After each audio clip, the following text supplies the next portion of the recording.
For some people, there is no better company than that of a pet. Whether a cat or a dog, even a parakeet can prove to be a faithful friend. However, there are animal lovers who want to go further, trying to domesticate wild beasts such as lions or alligators, as was the case of Julia Banks, an animal protector who tragically did not heed the warnings and ended up becoming the victim of her own pet. And that is precisely what we will see here today. For many years, Clearwater Springs, Florida, United States, was just another small town. Single-story houses with spacious porches, quiet streets surrounded by orchards, warm climate throughout the year, and little truly out of the ordinary. It is the kind of place where time seems to pass slowly, and where people still chat with neighbors on the sidewalk at the end of the afternoon. If you ask any longtime resident, everyone will say there were never any major disasters there. No strong hurricanes, no major crimes or political controversies. At most, a sporadic flood, or some discussion about pruning a tree. Until the day the town's name made the national headlines. Not because of a political scandal nor a weather event, but because of a story so absurd it seemed like fake news. A woman was attacked and killed by her own pet alligator, and it was not a case of animal trafficking nor an illegal breeder. It was the backyard of an ordinary house, in a typical residential neighborhood, where for 5 years an animal caregiver kept an impressive and ultimately fatal bond with a 2-ton predator. The woman in question was Julia Banks, and the alligator's name was Riff. Julia was 28 years old. She lived alone in a simple house filled with plants, with ample space in the backyard. She was known throughout nearly the entire town. She would always appear at fairs, school events, and animal rescue efforts, often accompanied by some creature draped over her shoulder or in her arms. She was the person everyone called when they found an opossum in the attic, an injured bird, or a turtle trying to cross the street. But Julia was not just an animal protector. She was obsessed with it. She had taken courses, maintained a small wildlife rehabilitation center on her own property, and her home was always full of temporary animal guests. She had cared for orphaned raccoons, owls with broken wings, run-over herons, malnourished iguanas, and in almost every case, she released the animals back into the wild as soon as they were ready. But there was one animal she did not release, a baby alligator. It was in mid-2018 that Julia found Riff. She was taking a walk near the Apalachicola River when she heard a strange sound, a kind of repetitive hissing. When she approached, she saw a tiny hatchling, less than 20 centimeters long, resting on a fallen branch on the riverbank. It was alone, with no other alligators nearby. She knew it was a risk, but she also knew that solitary hatchlings rarely survive, especially in an area with larger predators and with difficult access to food. The decision was immediate. She picked up the animal, wrapped it in a towel, and took it home. The initial plan was to treat it, stabilize it, and then notify the environmental agencies. But the plan changed. She said that the little alligator had imprinted on her, like bird hatchlings, that form an emotional attachment to the first figure they see, believing it to be their mother. According to Julia, Riff's eyes showed vulnerability, and he had grown attached to her. Julia obtained a temporary authorization to keep him via the license she held as a registered caregiver. Gradually, the temporary rescue became a permanent companion. Riff would not be released, he would be raised as a pet. Riff began living in a large indoor terrarium, adapted with heating, ultraviolet lamps, moist substrate, and a small water area. He was hand-fed a controlled diet of white meat, supplements, and reptile-specific feed. Julia used a spoon to make a metallic sound before each meal, attempting to condition the hatchling to recognize it as a signal for feeding time. She spent hours observing the animal's behavior. She noted everything, recording each stage of growth. When Riff reached about 1 meter in length, he was moved to an outdoor enclosure with a makeshift plastic pool. There, the bond between them became even more evident, at least in her eyes. Julia would swim with the alligator. She would enter the water with him, sit at the pool's edge while he floated nearby. In some images posted on social media, one could see Riff sunbathing while she read a book a few meters away. He remained motionless, eyes closed, as if at peace. "He is like a dog," she said in one of the videos, only scaled. And the audience was divided. Many people found it incredible, leaving comments saying it was a beautiful connection, that the alligator clearly trusted her. Meanwhile, others, more skeptical or perhaps more experienced, viewed it differently. Experts even began to voice concerns. By around 3 years of age, Riff had already exceeded 1.5 meters in length. It was no longer safe to hand feed him. His diet began to include larger prey, whole chickens, frozen rats, whole tilapias, and the food was thrown from a distance to avoid direct contact. Yet Julia continued to swim with him. She believed this interaction was essential to maintain mutual trust. She said that Riff's calm behavior showed he did not see her as a threat, that even though he was a predator, he recognized who she was. In interviews for animal rescue blogs and small local podcasts, Julia reinforced this narrative, claiming that Riff was different and special, that he was not guided purely by instinct. But signs that this might be an illusion began to appear.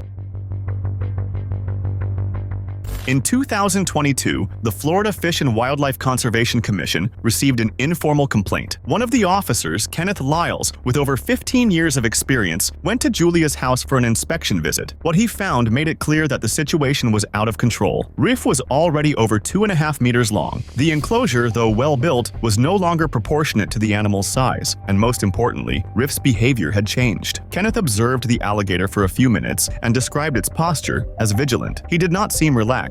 He did not seem curious. He seemed to be measuring the environment. But what worried the officer most was Julia's attitude. When he tried to explain the risks, he was met with stubbornness. She said she knew the alligator better than anyone, that he trusted her and would not hurt her. Kenneth then noted everything in a report and left a clear warning for Julia that instinct is instinct and cannot be erased with affection. But despite all the warnings, Julia continued as before, and the signs slowly began to reach the neighborhood. Clara Monroe, who lived next door, said she no longer felt comfortable walking past the yard. On feeding days, she heard loud noises, the snap of jaws and strong thuds against the pool's edge. She described it as a dry and violent sound, something any person could identify when an animal is tamed or violent. And that alligator had not behaved like a pet in a long time. Other neighbors reported similar episodes. A teenage girl saw Riff rise up and strike the metal fence with his tail when Julia approached with a bucket. Another man said he saw the alligator leap toward the fence with its mouth open when someone walked by with a dog. Even so, on social media, everything seemed under control. Julia kept posting videos of Riff sunbathing, floating in the pool, responding to commands. In one video posted just 2 months before the attack, she appears beside him, laughing, saying people thought the alligator was dangerous because they did not know him, that he only needed respect. In the comments, warnings persisted, saying she was playing with fate and that this would not end well. But Julia never responded. She continued to believe Riff was different. She said the way he closed his eyes when she approached was a sign of recognition, even of affection. This conviction only grew over time. After all, in 5 years there had never been any incident. Riff had never attacked anyone. He had never shown direct aggression. It was easy to believe he had indeed been domesticated. But the problem with alligators and other wild animals is that the absence of an attack does not equal a bond. It is often merely temporary tolerance, a calm that can be interrupted by any trigger. Experts call this conditioned behavior. Riff had learned that the sound of the metal spoon meant food, that Julia's approach resulted in a predictable interaction. But that did not mean affection, and it certainly did not mean safety. Nevertheless, their routine continued as always. She woke up early, cleaned the enclosure, threw food into the water, sat by the pool reading. From time to time, she swam with him. And this happened even when the animal was completely disproportionate to a domestic environment. By 2023, Riff was an adult. With more than 2.5 meters in length and weighing almost 140 kilograms, he had become something akin to what one sees in documentaries about swamp predators. The musculature of his tail alone was enough to knock an adult off balance. His jaws, capable of crushing bones with a single motion. His posture, more rigid. His eyes, less docile. But to Julia, he was still the same hatchling rescued from the Apalachicola River. This difference between what she saw and what the animal had become was increasingly evident to those watching from the outside. Even after manual feeding was abandoned, she maintained the habit of approaching very closely. She still sat with her feet in the water. She still touched the animal occasionally, and she continued to believe everything was fine.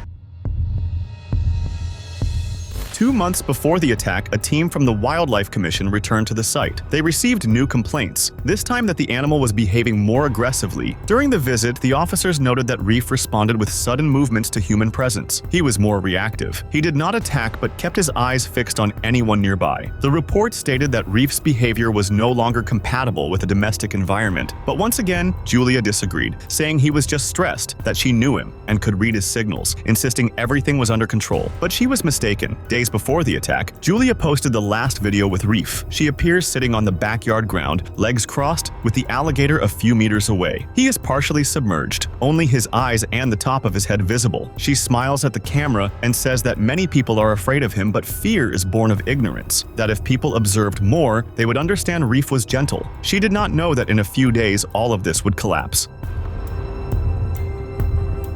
It was a typical Friday in Clearwater Springs. The afternoon of the 18th of August 2023 began like so many others. Clear skies, the sun shining brightly, the humid air typical of Florida clinging to the skin. Inside the house, Julia followed her routine. She prepared Riff's meal, whole chickens, already thawed, and took them to the backyard pool. She tossed the pieces into the water, watched the alligator swallow them easily, and went back inside. About an hour later, Julia went out again. She carried a pool skimmer and was ready to clean the water, which was starting to turn green due to algae. It was a task she performed often, several times a week. Riff was there, submerged in the shallow end of the pool, his head partially out of the water, eyes open, body motionless. It was a posture he assumed frequently. To Julia, there was nothing wrong. But there was. What she did not notice, or chose not to notice, was that Riff was tense. His eyes half-closed, muscles coiled, a behavior experts would later describe as a territorial defense stance. He had just eaten, and as various studies on alligator behavior point out, that is one of the most dangerous times to approach them. Fed, they are not satisfied and calm. They are alert, protective, instinctively more prone to react aggressively. Julia entered the pool as she always did. With the skimmer in hand, she began to stir the water's surface. Her back was turned to Riff. That is when everything happened. In seconds, Riff moved. He used his tail, a muscular mass with the force of a club, to unbalance her. Julia fell into the water with a muffled splash. She tried to support herself on the pool edge, but before she could react, Riff lunged and clamped his jaws onto her right leg with crushing force. The impact was brutal, the kind of force that easily shatters an adult's bones. She screamed, and then came the alligator's instinctive and primeval maneuver, the death roll, a tactic used to dismember prey. Riff spun his body at high speed, dragging Julia with him. The pool water splashed violently. Sediment from the bottom rose to the surface. The liquid turned murky and then reddish. She tried to fight back, struggled, tried to grip the walls, the tiles, anything, but the force was too great.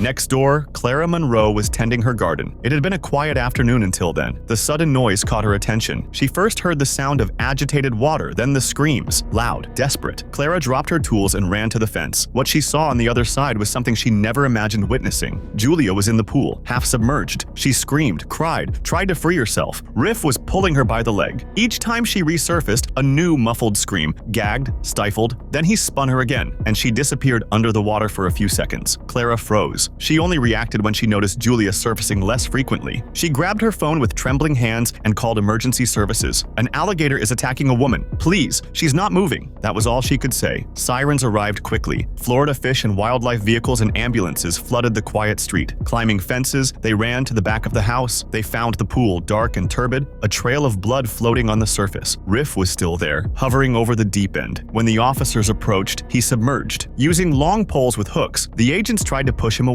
It was extremely risky. If the animal felt threatened, it could attack again, even the rescuers themselves. When they managed to contain him enough, paramedics entered the water. Julia was floating, motionless, face partially submerged. They quickly removed her and began resuscitation efforts on the spot. She still had a pulse, but it was weak. The injuries to her leg were devastating. Compound fractures, deep lacerations, heavy bruising. She was taken to the nearest hospital. Surgeons worked for hours trying to stop the bleeding, stabilize her vital signs, and reverse the drowning. But the damage was too severe. At 10:41 p.m. that night, Julia Banks was officially declared dead.